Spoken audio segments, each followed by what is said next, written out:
અને હજી સુધી એક પણ મીડિયા ચેનલને મેં જે વાત નથી કરી ને એ હું આજે તમારા માધ્યમથી જાહેર કરું છું.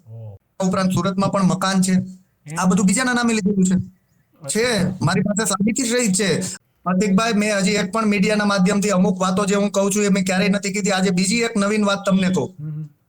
મહેશભાઈ સવાણી, ઇન્દ્રનીલભાઈ રાજ્યગુરુ, નિખિલભાઈ સવાણી, વિજયભાઈ પેલા ભુવાશ્રી હતા, બરાબર? હા, પછી એમના ઉપરાંત કારમાં આવે છે કે સરકારી બસ કે પ્રાઇવેટ બસમાં આવે છે? અરે ભાઈ, એ પણ હું તમને વાત કરતા રહી ગયો. ના ના ના ના, નહીં જીતી શકે. 2022માં ટિકિટનો વેપલો થયેલો એ ઉપર પ્રદેશ લેવલ સુધી બધાને ખ્યાલ આવ્યો, દિલ્હી લેવલ સુધી ખ્યાલ આવ્યો. એટલે તમે જુઓ, ગોપાલભાઈ ઇટાલિયાને ઇલેક્શન પછી તરત જ પ્રદેશ પ્રમુખ પદેથી હટાવી દેવામાં આવ્યા. 1 વર્ષ સુધી એમણે કોઈ પણ મોટા કે આમ આદમી પાર્ટીના કાર્યક્રમમાં હાજરી આપેલી નથી. એટલે બીજી પાર્ટીમાં ટ્રાય કરતા હોય અને પછી ના લીધા હોય, એમને એવું બી બને ને? લીધા ના લીધા એ 2 નંબરની વાત છે, એ એમનો પ્રશ્ન છે. પરંતુ પાર્ટી માટે એમણે એવું કહેલું કે પાર્ટીનું કે જો મારી સાથે ડિબેટ કરવી હોય તો એક નહીં, આમ આદમી પાર્ટીના 8 લોકો એક સાથે આવે. જે તે વખતે 22માં અમારા પ્રભારી હતા સંદીપ પાઠક સર. શું કામ આપે? તમે શું કામ કરશે? તમારું વિઝન હોય એ કોને? રામ રામ દોસ્તો, આપણી સાથે છે હિતેશભાઈ વઘાસિયા, જેઓ આમ આદમી પાર્ટીમાં ઘણી મહેનત કરી અને એને ગઈ વખતે એના ઉમેદવારને જીતાડવા માટે તનતોડ મહેનત કરેલી, પણ આજે તેઓ અપક્ષ તરીકે પોતે ઉમેદવારી નોંધાવી દીધી ને બધાને આમ ચોંકાવી દીધા છે. આપણને ગોપાલભાઈ બહુ સારા આમ વિડીયોમાં ને એવું બધું તો બહુ સારા આપણને લાગે, પણ આ એમની સાથે કામ કરેલું છે, એમના નજીકના છે. આપણે તો બધા દૂરથી ડુંગળા રળિયામણા એવું લાગે, પણ એમની નજીક રહેનારા લોકો એમના વિશે શું કહે છે, આમ આદમી પાર્ટી વિશે શું કહે છે, કેમ આમને અપક્ષમાંથી હવે ઊભું રહેવું પડ્યું, આ ફરીથી ચૂંટણી વિસાવદરમાં આવી એનું શું કારણ છે, આવા બધા મેં એમના વિડીયોમાં બધા જવાબો મને મળેલા છે. પણ ફરીથી તમારા માટે આજે હિતેશભાઈને પૂછીએ. અને પહેલાં તો હિતેશભાઈ, તમારી રીતે તમારે જે કહેવું હોય ને પહેલાં કહી દો, તમારે કેમ અહીંયા સુધી અપક્ષમાંથી ઊભા રહેવું પડ્યું? નમસ્કાર પ્રતિકભાઈ, અને આપની જમાવટ ચેનલનો પણ હું ખૂબ ખૂબ ધન્યવાદ કરું છું. તમામ દર્શક મિત્રોનો પણ હું ધન્યવાદ કરું છું. વાત છે આમ આદમી પાર્ટીની વિચારધારાથી લઈ અને અમે પ્રેરિત થયેલા, અને ત્યારબાદ મેં 2021માં આમ આદમી પાર્ટીને જોઈન્ટ કરેલી. આમ આદમી પાર્ટી જોઈન્ટ કર્યા બાદ અહીંના વિસ્તારમાં અમે આમ આદમી પાર્ટીને ઊભી કરવા માટે સતત દિવસ રાત જોયા વગર મહેનત કરેલી. આમ આદમી પાર્ટીનો પાયો અહીંયા મજબૂત કરેલો.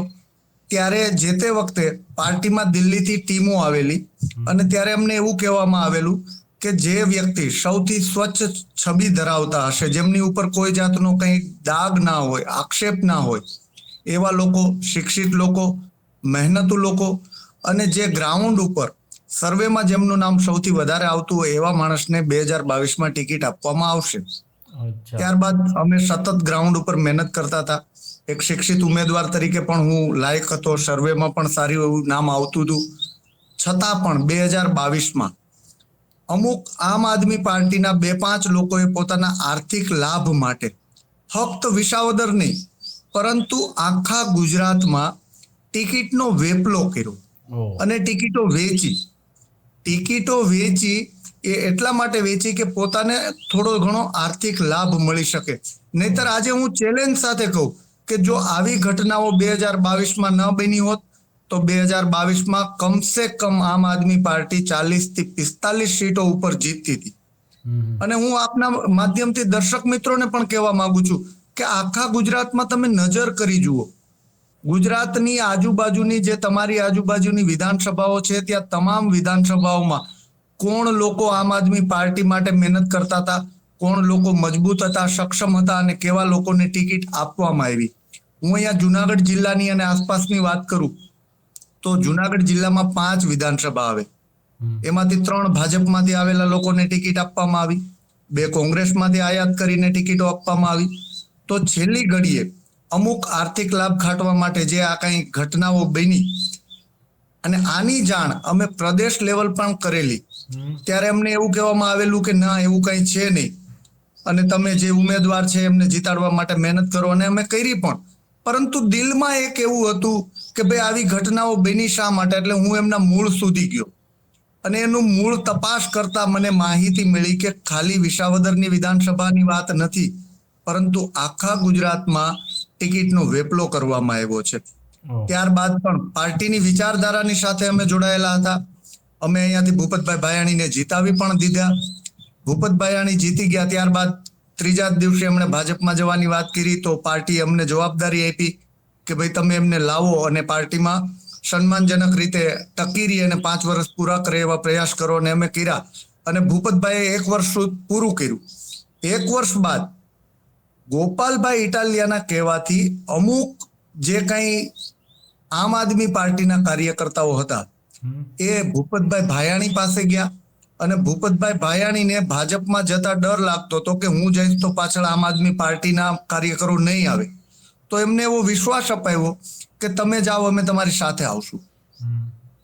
આની પહેલાની પણ એક ઘટના એવી બની ગયેલી કે 2022માં ટિકિટનો વેપલો થયેલો, એ ઉપર પ્રદેશ લેવલ સુધી બધાને ખ્યાલ આવ્યો, દિલ્હી લેવલ સુધી ખ્યાલ આવ્યો. એટલે તમે જુઓ, ગોપાલભાઈ ઇટાલિયાને ઇલેક્શન પછી તરત જ પ્રદેશ પ્રમુખ પદેથી હટાવી દેવામાં આવ્યા હતા. તો ગોપાલભાઈએ એ બધું એમને સત્તા હતી બધાને આપવાની, ટિકિટ આપવાની. આપ પણ સમજી શકો છો, કોઈ બી રાજકીય પક્ષમાં પ્રદેશ પ્રમુખ હોય તો એમને એવડી તો સત્તા હોય જ છે.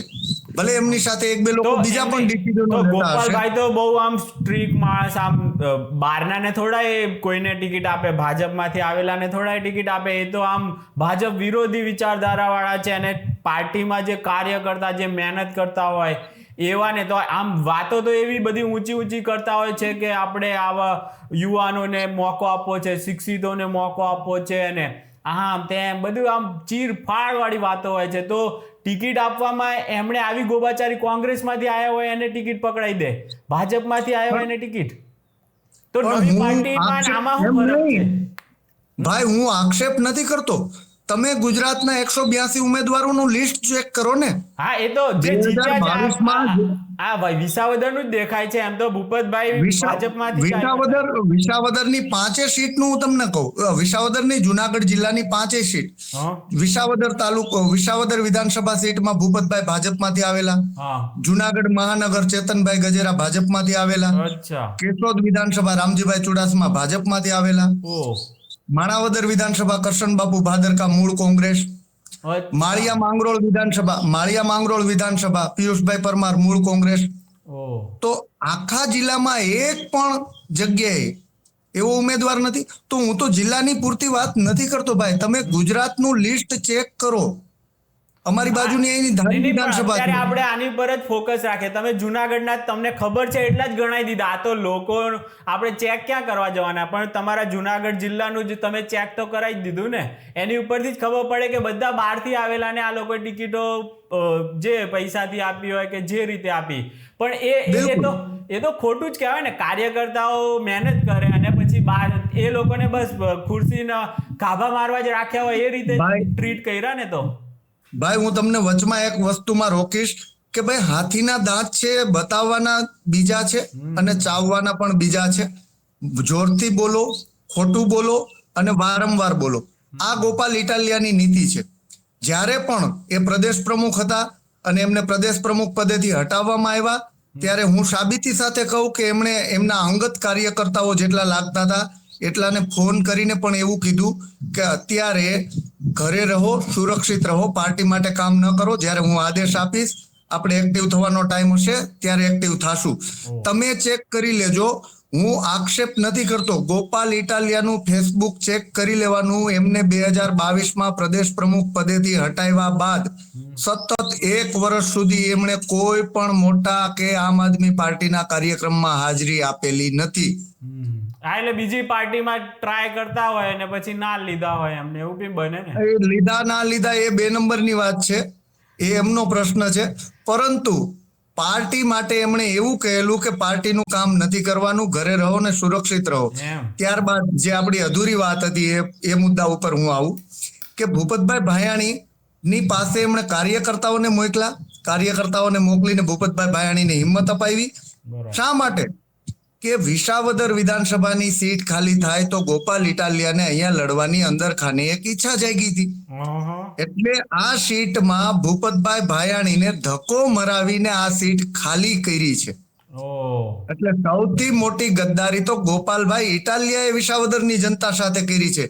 પેલું એ કે ટિકિટ ખોટા માણસને આપી અને બીજું એ કે સીટ ખાલી કરાવડાવી અને આમ આદમી પાર્ટીના ધારાસભ્યને મજબૂર કરાવડાવ્યો કે ભાઈ તમે જાઓ. અને ત્રીજું સ્ટેપ અને હવે એ ખુદ અને હવે હું એ કહું છું કે અમને લોકોને, હું પ્રદેશ સંગઠન મંત્રી હતો આમ આદમી પાર્ટીમાં, બરાબર, મારી નિષ્ઠા, મારી કાર્યનીતિ આ બધું જોઈ અને 2022ની ચૂંટણી પછી પાર્ટીએ મને ઉલટાનો મહત્વનો હોદ્દો આપ્યો હતો. શું કામ? એ કારણ કે મારી કાર્યનિષ્ઠા હતી. અને હું પ્રદેશ સંગઠન મંત્રી હોવાના નાતે 23/3/2025 ના રોજ મારા સહિત ગુજરાતની જે આખી કોર કમિટી છે એવા 20-21 લોકોને દિલ્હી ખાતે અરવિંદ કેજરીવાલ સાહેબે બોલાવેલા કે ભાઈ ગુજરાત વિશે આપણે 27 વિશે આપણે અને વિસાવદર વિધાનસભાની બેઠક માટે આપણે વિચાર વિમર્શ કરીએ. પરંતુ ઘટના એવી બની કે હું 23/3 દિલ્હી એરપોર્ટે સવારે 11 વાગે પહોંચ્યો. ત્યાં મને મેસેજ વોટ્સઅપમાં અને ફેસબુકના માધ્યમથી એવા મેસેજ મળવા માંડ્યા કે ગોપાલ ઇટાલિયા સ્વયં ઘોષિત ઉમેદવાર જાહેર થઈ ગયા છે.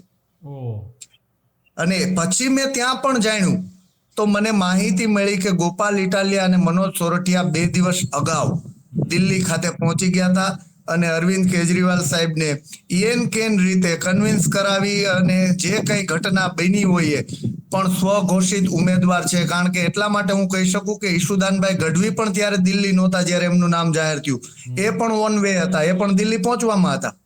બીજી વસ્તુ કે પ્રદેશની કોર કમિટીને જો બોલાવતા હોય તો ઇલેક્શન તો ડિક્લેર નહોતું થઈ ગયું કે કઈ એવી ઘટના નહોતી બની ગઈ કે ભાઈ તમે 5-6 કલાક કે 8 કલાક વેઇટ ન કરી શકો. પરંતુ આનું મૂળ એવું હતું. તો આ તો એવું કહે છે, એક મિનિટ, આ તો એવું કહે છે કે વિસાવદરની જનતાએ કીધું કે ગોપાલભાઈ તમે બનો, અમારે કે કોઈ પાર્ટી છોડીને જાય એવા નથી જોતા, તમારા જેવા જોઈએ છે. આવું બધી તો વાર્તાઓ બનાવે છે. વાર્તાઓ તો મેં તમને પહેલા જ કીધું કે જૂઠ બોલો, વારંવાર બોલો અને જોરથી બોલો, બરાબર. વિસાવદરની જનતાએ કીધું તો હું એક પ્રશ્ન પૂછીશ કે ક્યારે તમે વિસાવદરની જનતાનો સર્વે કર્યો? ક્યારે કર્યો? નથી કરવામાં આવ્યો. હું છાતી ઠોકીને કહું છું કે ક્યારે 3 તાલુકા, વિસાવદર વિધાનસભામાં 3 તાલુકા છે, 3 તાલુકા સંગઠનના પ્રમુખ સહિત તાલુકાની બોડીના જે 30-35 સભ્યો હોય એમની બેઠક થવી જોઈએ, એમનું આપણે કહીએ કે સેન્સ પ્રક્રિયા થવી જોઈએ. ક્યારે થઈ? મને તારીખ આપે. બરાબર. હું સાબિતી સાથે કહીશ, હું ખોટા આક્ષેપ એક પણ નહીં કરીશ. બરાબર. એક પણ સંગઠનના વિજય થતો હોય આવી દાનત ખોરી રાખીને કોઈ તમારું આવું કરો તો પછી વિસ્તારનું એ શું સારું થાય? તમારું પોતાનું તો નથી જ થવાનું, પણ બીજાનું એ શું સારું થવાનું ખોટું બોલીને કઈ કરતા હોય તો? ભાઈ, ખોટું બોલવાની કોઈ લિમિટ એમણે બાકી નથી રાખી. એમના 2-3 મુદ્દા હું તમને કહું. પહેલો મુદ્દો કે વિસાવદર વિધાનસભામાં આવ્યા બાદ એમને યાદ આવ્યું કે હું ખેડૂત પુત્ર છું, બરાબર. હવે હું તમને સાબિતી સાથે કહું કે એમણે એફિડેવિટ, અહીંયા ફોર્મ ભરે ત્યારે એફિડેવિટ રજૂ કરવું પડે, તો એમના નામે જમીન નથી, એમના મમ્મી પપ્પાના નામે જમીન નથી, તો ખેડૂત પુત્ર કઈ રીતે કહેવાય? સરે આમ જનતાને મૂર્ખ બનાવે છે કે હું ખેડૂત પુત્ર. અરે ભાઈ, ખેડૂત પુત્ર કેને કહેવાય? જમીન તો. બીજી વસ્તુ કતારગામ વિધાનસભા લડ્યા તો કતારગામ વિધાનસભામાં એને એની જિંદગીમાં એકેય વાર યાદ ના આવ્યું કે હું તો ખેડૂત પુત્ર છું. અહીંયા વિસાવદર લડવી હતી એટલે ખેડૂત પુત્રનો ટેગ લગાવીને આવવું. વાત રહી ત્રીજી કે એ એવું કહે છે કે ભાઈ હું ખેડૂતોનું, આખા ગુજરાતના ખેડૂતોનું આમ કરીશ, તેમ કરીશ, સારું કરીશ ને હું તમારો અવાજ ઉઠાવીશ. તો અવાજ ઉઠાવવાની એ વાત કરે છે. તો હું એમને કહું છું કે એમનો અંગત સ્વાર્થ જ્યાં સુધી છે ત્યાં સુધી તમે અને હું બે જાણીએ છીએ કે સનાતન ધર્મની વિરોધમાં બેફામ વાણી વિલાસ કરેલો છે. જો એક વાત હું કરી દઉં, કારણ ખાલી મારે કોઈ વિરોધ બીજો છે નહીં, પણ આવું હિન્દુ વિરોધી એમણે જે માનસિકતા બતાવી છે ને, વિકૃત માનસિકતા, એના કારણે જ મારો તો વિરોધ છે. બાકી મારે કોઈ વિરોધ નથી એનો. પણ હવે ભાઈ હું એમ કહું છું કે હિન્દુ વિરોધી જે વાણી વિલાસ કરેલો એ પોતાના અંગત રાજકીય સ્વાર્થ માટે એમણે અત્યારે બંધ કરી દીધું. અત્યારે છાતી ઠોકીને અત્યારે કે ને કે હું જે આજથી થોડા વર્ષો અગાઉ હિન્દુ વિરોધી બોલ્યો તો એ મારા શબ્દો અફર છે એવું અત્યારે એકવાર વિસાવદર વિધાનસભામાં કહી દે કે હું એ મારા શબ્દો ઉપર અફર છું અને એ સાચા છે એમ કહી દે એકવાર. નહીં કે શું કામે? કારણ કે એમને રાજકીય લાભ ખાટવો છે, ચૂંટણી જીતવી છે એટલા માટે. તો અત્યારે ખેડૂતોને આશા એવી બંધાવી છે એમણે કે હું તમારા માટે બોલીશ, પણ હું 100% વિશ્વાસ સાથે કહું છું કે આ માણસ પોતાનો રાજકીય સ્વાર્થ સધાઈ જશે ને એટલે ખેડૂતો માટે પણ બોલવાનું બંધ કરી દેશે. એનું બેસ્ટ ઉદાહરણ હું તમને આપું કે એમનું મૂળ વતન ભાવનગર જિલ્લાનું ટીંબી. હવે જો એમને ખેડૂતોની આટલી જ બધી ચિંતા હોય તો તમે મને એક તો એવો રેકોર્ડ બતાવો કે ટીંબીના ખેડૂતો માટે એમણે પ્રશ્ન ઉઠાવ્યો.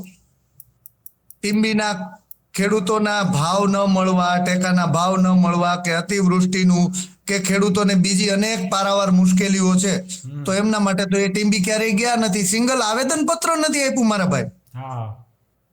અને બીજી વસ્તુ, વિસાવદરના ખેડૂતો પ્રત્યે અચાનક પ્રેમ ઉભરાઈ ગયો. આજથી 6 મહિના પહેલા તમે ક્યાં હતા?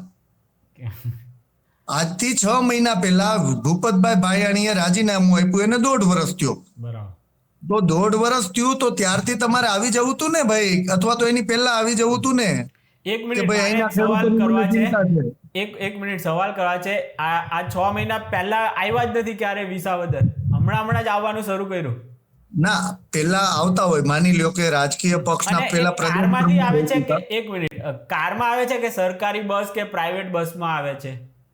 અરે ભાઈ, એ પણ હું તમને વાત કરતા રહી ગયો. એમની પાસે એમણે એફિડેવિટમાં દર્શાવ્યું છે કે એમની પાસે કઈ કાર નથી, મકાન નથી. હું છેલ્લા 5 વર્ષથી જોઉં છું વ્હાઇટ કલરની મહિન્દ્રા XUV 500 કાર છે અને વિથ ડ્રાઈવર. એ ક્યારેય સેલ્ફ ડ્રાઈવમાં નથી આવતા, એમની સાથે એમનો ડ્રાઈવર હોય જ છે. બરાબર. અને હજી સુધી એક પણ મીડિયા ચેનલને મેં જે વાત નથી કરી ને એ હું આજે તમારા માધ્યમથી જાહેર કરું છું. એણે એફિડેવિટમાં એવું દર્શાવ્યું છે, એફિડેવિટમાં એક કોલમ હોય છે કે જેમાં તમારે આઈટી રિટર્ન દર્શાવવાનું હોય છે. બરાબર. હવે ગોપાલ ઇટાલિયાએ છેલ્લા 5 વર્ષના આઈટી રિટર્નમાં 4 લાખથી લઈને 5 લાખ વચ્ચેની ઇન્કમ દર્શાવેલી છે છેલ્લા સતત 5 વર્ષ. હવે હું તમારા માધ્યમથી આ વાત મેં અત્યાર સુધી કોઈને નથી કીધી, આજે તમારી સાથે મજા આવી એટલે તમને વાત કરું છું. ગોપાલ ઇટાલિયાએ 2017માં એમની સરકારી ગવર્મેન્ટ જોબ છોડી દીધી. 2023માં એ એડવોકેટ બન્યા, વકીલ બન્યા. બરાબર.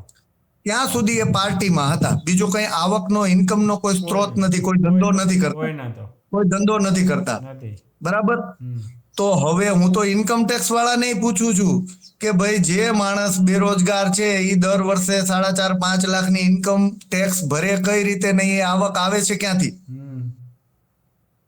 વિચારવા જેવી બહુ ગંભીર મુદ્દો છે કે જે માણસ બેરોજગાર છે, જેની પાસે કામ ધંધો નથી, તો એ લોકો ઇન્કમ ટેક્સના આટલા રૂપિયા દર્શાવે શા માટે? કારણ કે એ ખોટા ઇન્કમ ટેક્સ ભરે છે, જેથી કરીને ભવિષ્યમાં જે આ કાળા કામ કરીને પ્રોપર્ટીઓ બને, ટિકિટના વેપલા કરીને પ્રોપર્ટી બને તો એ દર્શાવવા થાય.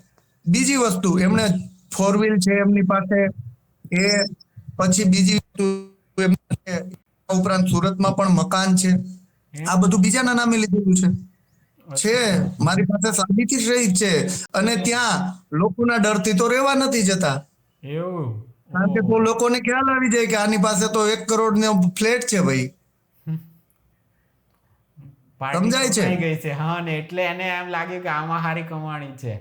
બાકી તો આ માણસે જો બધું જ આમ પોતાના આદર્શવાદી હોય તો એ તો બીજા કાર્યકરને ઉભા કરે કે આ કાર્યકર્તા છે, અહીંયા ઘણું સારું વિસાવદરમાં કામ કર્યું છે, તો એને આપણે આગળ લાવીએ ને એને MLA બનાવીએ. એના માટે, બીજા માટે મહેનત કરે ને.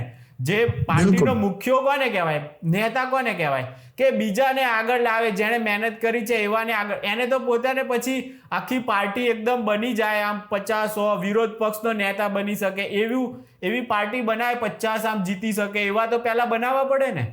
પ્રતિકભાઈ, મેં હજી એક પણ મીડિયાના માધ્યમથી અમુક વાતો જે હું કહું છું એ મેં ક્યારેય નથી કીધી. આજે બીજી એક નવીન વાત તમને કહું. મહેશભાઈ સવાણી, ઇન્દ્રનીલભાઈ રાજ્યગુરુ, નિખિલભાઈ સવાણી, વિજયભાઈ પેલા ભુવાશ્રી હતા, બરાબર. હા, પછી એમના ઉપરાંત જે કાંઈ 8 સંગઠન મંત્રીઓ 2022 હતા, હા હા બરાબર, એના સિવાય ટોચના ઘણા માણસો આવી, અલ્પેશ કથિરિયા, હમ ધાર્મિક માલવિયા, આ લોકો પાર્ટીમાં આવીને એક્ઝિટ થઈ ગયા. શું કામ થઈ ગયા? હા કેમ સાંભળો, શું કામ થઈ ગયા? એક્ઝિટ થઈ નથી ગયા, પરંતુ એન કેન પ્રકારે એમને લાગ્યું અને એ જાણી ગયા હતા કે આવી સિસ્ટમો પાર્ટીમાં ચાલે છે. બરાબર 2-3 માણસ જ આ કરે છે. આખી પાર્ટી ખરાબ નથી, હું ફરીથી કહું છું, બરાબર પરંતુ પાર્ટીમાં 2-3 માણસો પોતાની અંગત મહત્વકાંક્ષાઓ માટે હમ આવા લોકો આવીને જતા રહ્યા એનો કેટલા મસ્ત પણ માણસ, દુઃખ છે. મહેશ સવાણી જેવો કેટલો મોટો સારો સાંભળો, માણસ. એ જતા રહ્યા એનું તો અમને પણ દુઃખ છે, પણ તમે જુઓ છેલ્લા 2, 2.5 કે 3 વર્ષની અંદર પાર્ટીમાં કોઈ તાકાત વાળો ચહેરો એન્ટ્રી નથી થતો એવું નથી મારા ભાઈ. પોતાનાથી તાકાતવાર કે પોતાનાથી સારો ચહેરો જો પાર્ટીમાં આવી જાય હા બધી તો લાઈમલાઈટ ભાઈની લઈ જાય. દુકાનો બંધ થાય. લાઈમલાઈટ બધી એ લઈ જાય અને આઈડિયા પછી ફેમસ ઓછો થાય. એ બધી જ લાઈમલાઈટ આમ આદમી પાર્ટીની બધી એ લઈ જાય ભાઈ. આવી ઈર્ષા વૃત્તિ, આવું આમ માણસાઈના આનામાં કોઈ ગુણ તમે હજુ સુધી કોઈ કીધા નહીં એમના. ના, પણ હવે હું એમ કહું છું કે આવું બધું શા માટે થાય છે. હમ હવે એ વસ્તુ હું તમને સમજાવું કે 22માં પણ ટિકિટો વેચી, હવે અત્યારે અહીંયા લડવા આવ્યા છે, અહીંયાથી જીતી તો શકે એમ નથી, હમ બરાબર. એટલે 27 માટેનું એમનું પ્લાનિંગ તૈયાર છે કે ભાઈ અહીંયાથી જો મોટું પેકેજ ભાજપ આપે તો ભાજપમાં ભળી જવાનું, બરાબર જેમ બીજા લોકો ભેળી ગયા એમ, અથવા તો પોતે જેને ધક્કો મારીને ભેળવા એમ. અને જો એવું ન બને, બરાબર, તો 27માં ઓલરેડી પ્લેટફોર્મ તૈયાર જ છે. ટિકિટ વેચો, જીવન ગુજારો, જનતા જાય તેલ લેવા. અને ભાજપ એનો ફાયદો કેટલો થાય છે કે 156 આવી, નહીતર આમ આદમી પાર્ટી ના હોત ને તો 156 ના થાત. પણ હું એ પણ કહું છું ને કે એ હંમેશા એમની નીતિ એવી રહી છે કે ભાજપને નુકસાન થાય કે ન થાય, કોંગ્રેસ પૂરી થવી જોઈએ. બરાબર. એટલે કહેવાનો ભાવાર્થ એવો છે અને કે કરીએ નીતિ અને નાખી છે. નિયતિ, એટલે ભાજપ માટે તો સારો જ નીતિ ચહેરો અને છે. નિયતિ. આ કદાચ વિધાનસભામાં જાય ને તો ભાજપને તો ઉપરથી ફાયદો જ છે, આમાં કઈ ખોટ નથી ભાજપને. ના ભાઈ, જો એક ઉપરથી વસ્તુ આ એ તો પણ પાર્ટીની આખી વિચાર, કારણ કે આના એવા કે સનાતન વિરોધી છે, હિન્દુ વિરોધી છે, તો આખી પાર્ટી એ જ રીતની દેખાશે પછી આવા માણસો. પછી ઈસુદાન ભાઈ પણ પાછા છે ને પેલા એન્કરિંગમાં પાછા જતા રહ્યા. એ છોડીને આવ્યા હતા અને પાછા એમાં જતા રહ્યા. ના, પણ એ ઈશુદાનભાઈનો અંગત પ્રશ્ન છે અને એ લોકોને જાગૃત કરતા હતા. એ મીડિયાના માધ્યમથી જાગૃત કરે છે. એ 2 નંબરની વાત છે, આપણે એ વિષયમાં નથી કરવું. પરંતુ હું તમને એક વસ્તુ જોવું ને કે હું ઊભો રહું એના બદલે ઈસુદાનભાઈ વધારે સારા કહેવાય ને કેન્ડિડેટ તરીકે, અને એનાથી સનાતની વોટ ના તૂટત અને વિચારધારા પણ સારી દેખાતી. ઈસુદાનભાઈ માટે તમે કહી ના કહો કે એ હિન્દુ વિરોધી છે. અરે પણ હું તમને એક વસ્તુ બીજી કહું પથિકભાઈ, કે અહીંયા અમે સ્થાનિક લોકો મહેનત કરતા હતા, બરાબર. તમે જોયું હશે રેશમાબેનનું કદાચ તમે ડિબેટ સાંભળી હશે, એમણે પણ કીધું કે ના ભાઈ ખોટું થઈ રહ્યું છે. હવે એ ઉપરાંત હું તમને એ કહું છું કે મેં આ બધી ઘટનાઓ ઉજાગર કરી એને 2 દિવસ જેવો સમય થઈ ગયો, હજી આમ આદમી પાર્ટીના એક પણ પ્રદેશ નેતા તરફથી ઓફિશિયલ સ્ટેટમેન્ટ નથી આવ્યું કે હિતેશ વઘાસિયા ખોટો છે. તો આવે મારી સામે ડિબેટ કરવા હું તૈયાર છું. બરાબર ડિબેટ કરવા તૈયાર છું, તમને બધાને ખુલ્લો પાડવા તૈયાર છું. જો તમારામાં ત્રેવડ હોય, હિંમત હોય અને હું ખોટો હોઉં તો આવી જાવ મેદાનમાં. આમ ભાજપને ચેલેન્જો ઠોકતા હોય છે તો આ તો લો તમે ઠોકો છો તો આવે છે જવાબ આપવા. પછી કે ભાજપ કોઈ જવાબ નહીં આપતું. તને ભાઈ તારું કઈ જેટલું કહે છે તારી પોલપટ્ટી, એનો તે ક્યારે જવાબ આપ્યો છે, એ બી તો સવાલ છે ને. હા, પણ હું આપના માધ્યમથી ચેલેન્જ આપું છું ને કે જો મારી સાથે ડિબેટ કરવી હોય તો એક નહીં, આમ આદમી પાર્ટીના 8 લોકો એક સાથે આવે. જે તે વખતે 22માં અમારા પ્રભારી હતા સંદીપ પાઠક સર, એમની સાથે અમારો જે જેડપોક હતો વિશ્વેન્દ્રસિંહ, એમની સાથે અમારો એપોક હતો આદિત્ય ચૌધરી, એ ઉપરાંત અત્યારના નેતાઓ ઈશુદાનભાઈ, મનોજભાઈ, ગોપાલભાઈ, આ લોકો આવે મારી સાથે. એ બધા એક બાજુ ને હું એકલો એક બાજુ, આપે મારા પ્રશ્નોના જવાબ. જો હું ખોટો હોઉં તો થઈ જાય ડિબેટ, થઈ જાય. અત્યારે તો ખાલી ત્યાં જે કાર્યકર છે ને એ બધા સુરતથી ગયા છે આપિયાઓ, બાકી ત્યાંના કોઈ કાર્યકર્તા મહેનત કરતા હોય એવું નથી દેખાતું. એ કેટલાય પાછા ભાજપમાં જતા રહે ને આવું બધું બી આવ્યું છે. ના, કાર્યકર્તાઓ અત્યારે દુઃખી છે. કાર્યકર્તાઓ દુઃખી એટલા માટે છે કે પોતે અત્યારે અહીંના લોકલ કાર્યકર્તાઓને એટલા સાઇડલાઇન કરે છે, અને કાર્યકર્તાઓ માટે મને એટલા માટે દુઃખ થાય છે કે દિવસ રાત જોયા વગર સ્વખર્ચે અહીંના કાર્યકર્તાઓએ ખૂબ મહેનત કરેલી છે. આમ આદમી પાર્ટી, નહીતર તમે વિચાર કરો કે જ્યાંથી એક ધારાસભ્ય જાય ને ત્યાં પાર્ટીનું પતન થઈ જતું હોય છે. પરંતુ અહીંના નિષ્ઠાવાન કાર્યકર્તાઓ સ્વખર્ચે દોડી અને જે મહેનત કરી અને પાર્ટીને ટકાવી રાખી છે, જીવંત રાખી છે, એમના માટે આપણે એમને વંદન કરીએ છીએ.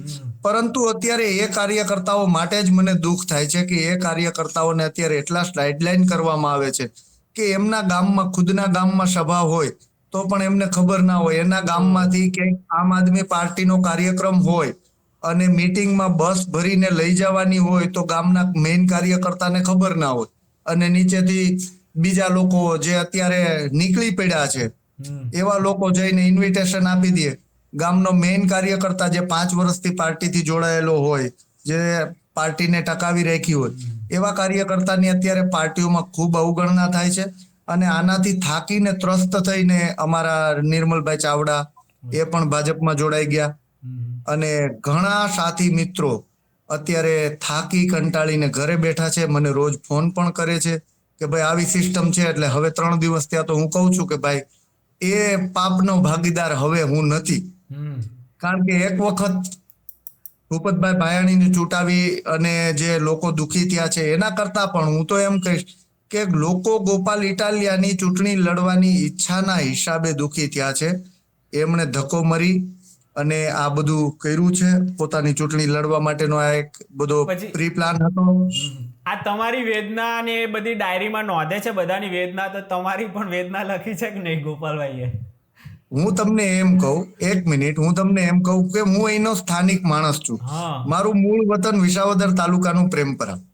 હું અહીંયા ભેસાણમાં છેલ્લા 9-10 વર્ષથી રહું છું. મારે તો ક્યારેય કોઈની વેદનાની ડાયરી ન લખવી પડી. ભાઈ, તમે અજાણ્યા છો, તમે અહીંના રોડ રસ્તા નથી જોયા, તમે લોકોની નહીં સાંભળો, તમે લોકોની સ્થિતિ નથી જાણતા. હું અહીંનો સ્થાનિક છું. અહીંનો સામાન્યમાં સામાન્ય માણસ હોય એ મને મળે તો મારી સાથે આત્મીયતાથી જોડાયેલો હોય. સામાન્ય અહીંની આજુબાજુની જે જનતા છે એમને શું પીડા છે એ અમે બધું જાણીએ છીએ. તો અમારે એ વેદના અમારા હૃદયમાં હોય, ડાયરીમાં લખે વેદના ન આવે. અને ડાયરીના પાના તો એવા કેટલાય ભરાઈ જાય ને, તમે કેટલાય પાના ભરીને ફાડી પણ નાખ્યા છે. બરાબર. કતારગામની ડાયરીની વેદના ગાયબ થઈ ગઈ. કતારગામની ડાયરી ક્યાં છે? પૂછો એમને ક્યારેક મીડિયામાં બેસે તો. આ ભાઈનું કામ કેવું છે ખબર છે? જેમ તમારી ઉપર ગુમડું થયું હોય ને તો માખી આવીને ખોતરા કરે ને, આ બસ આ ગોપાલભાઈ એવી માખી છે. ત્યાં લોકોની ખાલી વેદનાઓ ખોતરવાનું ને આવો જે ધંધો કરવાનો છે એમને, અને એ પ્રમાણે પછી એમ કે હું ભાજપ વિરોધ લડું છું, આમ છું, આમ એવી આમ પોતાને આમ હીરો પ્રેઝન્ટ કરે છે. અત્યારે કોઈ બીજું છે નહીં, એને બોલતા સારું આવડે છે. બસ મેઇન વસ્તુ એ છે કે ફાકા ફોજદારીમાં અવ્વલ નંબર છે. ફાકા ફોજદારી કરવામાં પાછું વાળીને જોતા નથી એટલા માટે. અને બીજું કે એમની બોલવાની જે છટા છે એ લોકો સાંભળવા આવે છે, પછી અમને પાછા ફોન કરીને એમ કે છે કે અમે તો ખાલી મજા કરવા ગયા હતા. 1 મિનિટ, એની ઉપર મારે કહેવું છે કે તમે જો કેટલું વિવેકપૂર્ણ વાત કરો છો. હવે ધારો કે ભાજપની 1 વર્ષ સુધી તો ભાજપની જ સરકાર છે ને, તો વિસાવદરની જનતા માટે કામ કરવા તો ભાજપ પાસે જ જવું પડશે ને. કંઈ પણ વિસાવદરના કામ હશે તો સરકાર પાસે જ જવું પડે કે આ કામ માટે, રોડ માટે, કેમ. તો વિવેકપૂર્ણ ભાષા વાપરે તો એમાં વિસાવદરની જનતાના કામ થશે. આ તો હાવ તોછડાઈથી જેમ ફાવે એમ બોલે તો આનાથી કામ કરે સામેવાળો, પછી સહકાર આપે. જો ભાઈ, હું ટુ બી ફ્રેન્કલી કહી દઉં છું, હું ભાજપની તરફેણ નથી કરતો. બરાબર છે. મેં જે અત્યાર સુધીના અહીંના લોકલ પ્રશ્નો હતા, બરાબર, એ સતત હું ઉઠાવતો રહ્યો છું. એ એમની ભાષા છે, એમનો પ્રશ્ન છે. વિવેક રાખે શું રાખે એનાથી મતલબ નથી. મને તો મતલબ એક જ વસ્તુથી છે કે તમે વારંવાર જૂઠ શા માટે બોલો છો, લોકોને ગુમરાહ શા માટે કરો છો? તમારા અંગત સ્વાર્થ માટે ખાલી વિસાવદર વિધાનસભા નહીં પણ ગુજરાતના હજારો યુવાનો દુઃખી છે. અને આ પીડા મારાથી નહોતી જોવાતી, એટલે મેં આમ આદમી પાર્ટીમાંથી રાજીનામું આપ્યું અને મેં અપક્ષ ઉમેદવાર તરીકે લડવાનો નિર્ધાર કર્યો. મારો ક્રમાંક નંબર 16 છે. મારું ચૂંટણી નિશાન ટોર્ચ બેટરી છે અને અહીંના સ્થાનિક શિક્ષિત અને લોકોની વચ્ચે હંમેશા રહેનાર માણસ તરીકે લોકો મને સ્વીકારશે એવો મને ફૂલ વિશ્વાસ છે. લોકો મને મત આપી વિજય બનાવશે. તમને મત શું કામ આપે? તમે શું કામ કરશો? તમારું વિઝન હોય એ કોને? મારા વિઝન મેં અગાઉના પણ મીડિયા બાઇટોમાં કીધેલું છે. એમાં સૌથી પહેલું વિઝન કે માનનીય સ્વર્ગીય કેશુબાપા પટેલ એમનું એક વિઝન હતું કે વિસાવદર વિધાનસભાની અંદર જીઆઈડીસી ની સ્થાપના થવી જોઈએ અને આ વિઝન અધૂરું છે. એટલે મારું પહેલું વિઝન એ છે કે હું વિસાવદર વિધાનસભા, કારણ કે અહીંયા બીજા કોઈ આવકના સ્ત્રોતો નથી, વિસાવદર વિધાનસભામાં જીઆઈડીસી ની સ્થાપના કરાવવી.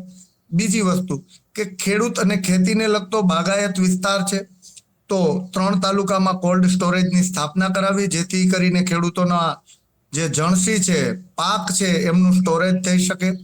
ત્રીજું, વિસાવદર વિધાનસભાની અંદર એક પણ સરકારી સ્કૂલ નથી. 3 તાલુકાની વિધાનસભા છે તો મારું વિઝન એ છે કે ગરીબ અને મધ્યમ વર્ગના બાળકોને વિસાવદર વિધાનસભામાં અંગ્રેજી માધ્યમની સ્કૂલમાં ભણી શકે એ માટે પણ 3 તાલુકામાં સ્કૂલ ખોલાવવી. ચોથું વિઝન, સૌની યોજનાનું પાણી અમુક વિસ્તારોમાં પહોંચે છે અને અમુક વિસ્તારોમાં નથી પહોંચ્યું તો એ જે વિસ્તાર બાકી છે એ વિસ્તારમાં સૌની યોજનાનું પાણી પહોંચે એની માટેના પ્રયાસો કરવા અને એ કરાવીને જંપીશ. પાંચમું છે કે રત્ન કલાકારો છે એ રત્ન કલાકારો માટે મેં પહેલા પણ અવાજ ઉઠાવેલો, એમના માટે હંમેશા હું તૈયાર હોઉં છું. તો રત્ન કલાકારોને જે અત્યારે પેકેજ જાહેર કર્યું છે એ પેકેજથી ખાલી સંતોષ ન માની રત્ન કલાકાર આયોગની રચના કરી, તમામ રત્ન કલાકારોની નોંધ કરી અને એમને યોગ્ય વળતર મળે આના માટે સતત લડતો રહીશ. એ ઉપરાંત અહીંયા મહિલાઓ માટે લઘુ અને નાના ઉદ્યોગોની સ્થાપના કરવી અને સૌથી મહત્વનો અને મેઇન મુદ્દો કે જે મુદ્દો વિસાવદર વિધાનસભામાં સૌપ્રથમ જો કોઈ ઉઠાવ્યો હોય તો એ મેં પોતે ઉઠાવેલો છે અને એ છે મુદ્દો ઇકો સેન્સિટિવ ઝોનનો. એ મુદ્દે હું સતત લડતો રહ્યો છું અને સતત લડતો રહીશ.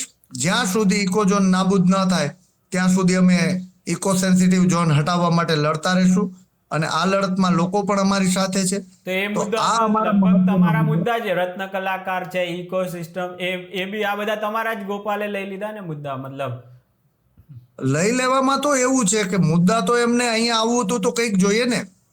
એટલે તમારી આખી થાળી ઉઠાવીને બતાવી દીધી કે જો આ મેં બનાવી. પણ એ થાળી ઉઠાવીને લઈ લેવાની વાત નથી. એકવાર મેં થાળી તૈયાર કરીને જમવાની તૈયારીઓ હતી ત્યારે બીજાને પીરસી દેવામાં આવી, બીજી વાર ખુદ લઈ ગયા. એ કોઈ પ્રશ્ન નથી. ટિકિટ મળવી ન મળવી એ 2 નંબરની વાત છે. એના કરતા પણ હું ફરીથી કહું છું કે મને મળતો, માની લ્યો કે વિસાવદરની જનતા મારી ઉપર વિશ્વાસ કરે છે અને હું જીતું છું તો એક મુદ્દો મહત્વનો એ પણ કહી દઉં કે મારને જે પગાર મળશે એમાંથી 1 પણ રૂપિયો હું મારા પોતાના અંગત સ્વાર્થ માટે કે અંગત ખર્ચ માટે નહીં વાપરું અને જરૂરિયાત અને ગરીબ દર્દીઓના માટે તમામે તમામ પગાર અને ભથ્થું આપી દઈશ. આટલી હું મારી જનતાને બાહેંધરી આપું છું. અને સૌથી મહત્વની અને મુદ્દાની વાત ફરીથી કહું છું કે હું મારા માટે નથી લડતો. ગુજરાતના હજારો યુવાનોની આંખમાં ધૂળ નાખી અને આ જે રીતે ખોટું બોલી અને દુષ્પ્રચાર કરી અને લોકોને ગુમરાહ કરવાના કામ કરે છે તો એમને ખુલ્લા પાડવા માટે અને હજારો યુવાન પોતાની જિંદગી બરબાદ ન કરે એટલા માટે હું અહીંયાથી લડી રહ્યો છું. અને મને અહીંના સ્થાનિક ઉમેદવાર, શિક્ષિત ઉમેદવાર તરીકે મને મારી જનતા ઉપર પૂરો ભરોસો છે કે અમે અહીંયા પોતાના ઉમેદવારને ચૂંટાવશું અને લોકો મને મત આપી અને વિજય બનાવશે એવી મને આશા છે. હા, હું પણ શુભકામના આપું છું ને ખાસ તો અપક્ષને ખાસ છે ને આપણે નથી આપતા ને ભૂલ છે. અપક્ષના ઉમેદવારને વોટ આપવો જોઈએ. એનું કારણ છે આ નર્મદા યોજના જે રહી ને, ભાઈ કાકા કરીને અપક્ષમાંથી જે ચૂંટણી લડતા હતા, કોઈ પણ સરકાર બને એ એમના કામ સારામાં સારી રીતે કરાવી દેતા હતા. અને નર્મદા યોજના એ અપક્ષમાંથી આવેલા ભાઈ કાકા જેમણે આ વલ્લભ વિદ્યાનગર રહ્યું ને એ એમણે બનાવેલું છે. તો આવા અપક્ષના છે ને કામ, કારણ કે તો જ એ લોકલમાં કામ કરી શકવાના છે. હારામાં હારું કોઈ પણ સરકાર હોય, ખબર જ ના હોય કે કોની હોય સરકાર, પણ એ અપક્ષનો તો કોઈ પણ સરકાર બને એની પાસેથી પોતાના વિસ્તાર માટેના કામ કઢાવી લે. થોડુંક વિવેક બુદ્ધિ હોય એનામાં તો સારામાં સારું એ કામ આપીએ કે બાકી તો ગોપાલભાઈ જેવા સુરતમાંથી આવ્યા છે ને પાછા જતા રહેશે. આ તો થોડોક એને એન્ટરટેનમેન્ટ એમ સમજીને આવ્યા હોય, કારણ કે એ કોઈ જગ્યાએ ટક્યા નથી આજ સુધી. એ પોલીસમાં જોઈ લો, પછી એ વચ્ચે એક્ટર બનવા ગયા હતા તો એક્ટરમાં એ નહીં ટક્યા. આવું ઘણી બધી, પછી જીપીએસસી કલેક્ટર બનવું હોય યુપીએસસીનું, આ બધી તૈયારી કરતા તો એ બધું બી બંધ કરી નાખ્યું. એટલે કોઈ વસ્તુમાં આમનું છે ને સાતત્ય નથી જળવાયું અત્યાર સુધી. એટલે આ ઉમેદવાર માટે તો મને કોઈ રીતે લાયક લાગતા નથી.